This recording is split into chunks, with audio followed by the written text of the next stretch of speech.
Welcome to the NFN Radio News Podcast, brought to you by notfakenews.biz. I'm Bob Gaddy, editor and publisher of Not Fake News. Earth Day 2021 is 2 weeks from today, April 22nd. So I thought it'd be a great idea developments that are taking place in our environment and one such development wind energy, something that's belittled, saying wind can cause cancer. President Biden, unlike Trump, the importance of our society reliance on fossil fuels, is willing to embrace technologies that can provide clean, renewable energy, and that includes wind power. And so late last month, he announced a major push to expand offshore wind, something that Europe has done for 3 decades now. We explored the potential and implications of this in our companion podcast, Tempo in the Times, which streams starting tomorrow. That podcast is the debut episode of former New Jersey Governor Jim Florio as guest host with Scott Raminger and me. And we interview a top expert in wind energy who is leading a special initiative designed to help the U.S. achieve its offshore wind potential. So take a listen to this preview from notfakenews.biz. You can listen to the entire podcast starting tomorrow on all major podcast channels. Just go to Tempo in the Times and you'll find it. So take a listen to Harnessing the Power for America. News.biz.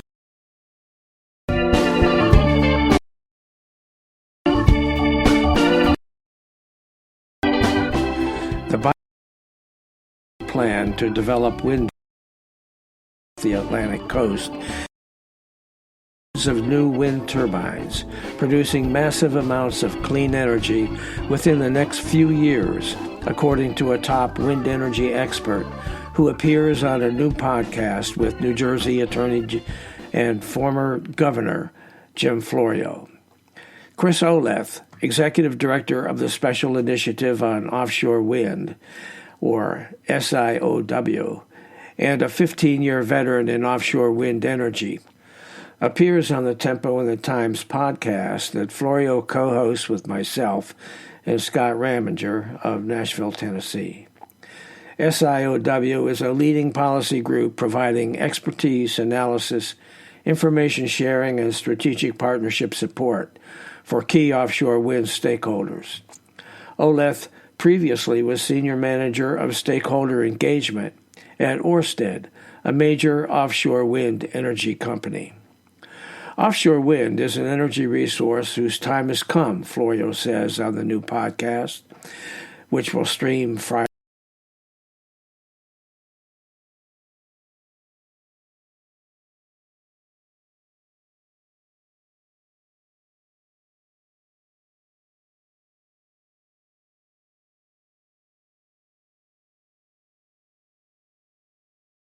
Support from the Biden administration, which has just launched a major initiative to develop wind energy off the Atlantic coast.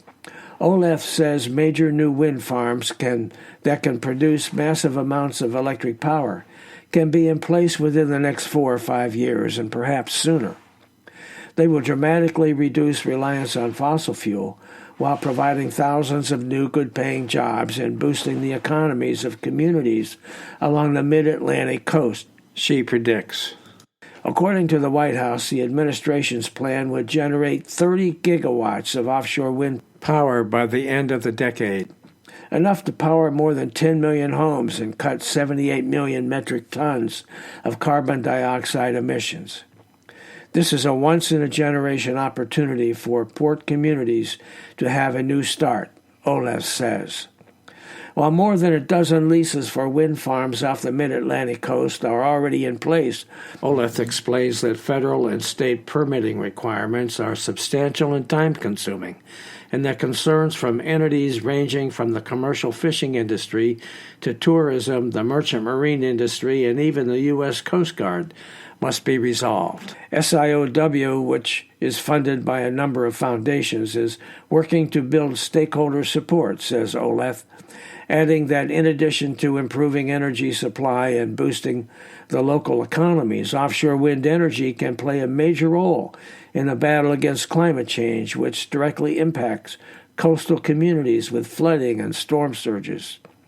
On the podcast, Florio points out that public policy is shaping up to facilitate the development of wind power, noting that the Biden administration is much more inclined to be supportive, as the previous administration was fossil fuel-oriented. We need to help other users of the ocean to understand that offshore wind is a priority, says Oleth. The technology we know. The procurements are underway. The financing is solid. But the stakeholders are the issue. How we work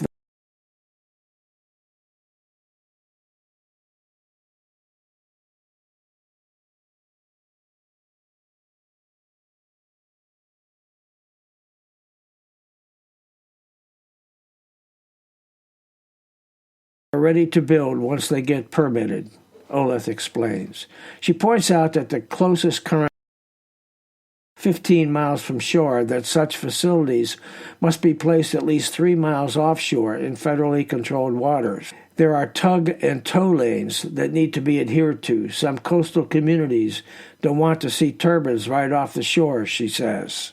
However, both Oleth and Florio explain on the podcast that they each have visited offshore wind turbines and marveled at their quietness and efficiency, adding that major environmental organizations, including the Audubon Society and National Wildlife Federation, are on board. Despite former President Donald Trump's claim that windmills kill birds and cause cancer, statements that Florio calls ludicrous, wind power has the potential of helping to significantly assist in the nation's battle against climate change, generating vast numbers of good jobs and helping to protect the environment while generating reliable energy supplies. The benefits of offshore wind energy are threefold, Oleth says.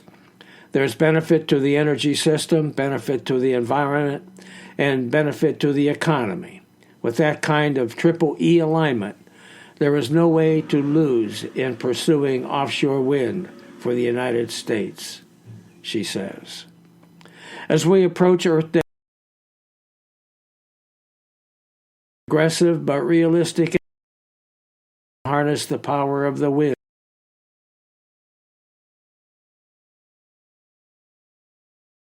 Forms of power to help reduce our nation's reliance on fossil fuels and dramatically reduce, if not eliminate, the harmful emissions that they generate. Mark your calendar. Listen to the complete podcast beginning tomorrow morning, Friday morning. And you can find it by visiting tempoandthetimes.com or simply going to your favorite podcast channel and putting in Tempo and the Time. So we'll take a quick break here, but after that, I'll be back with a final word. So stay tuned.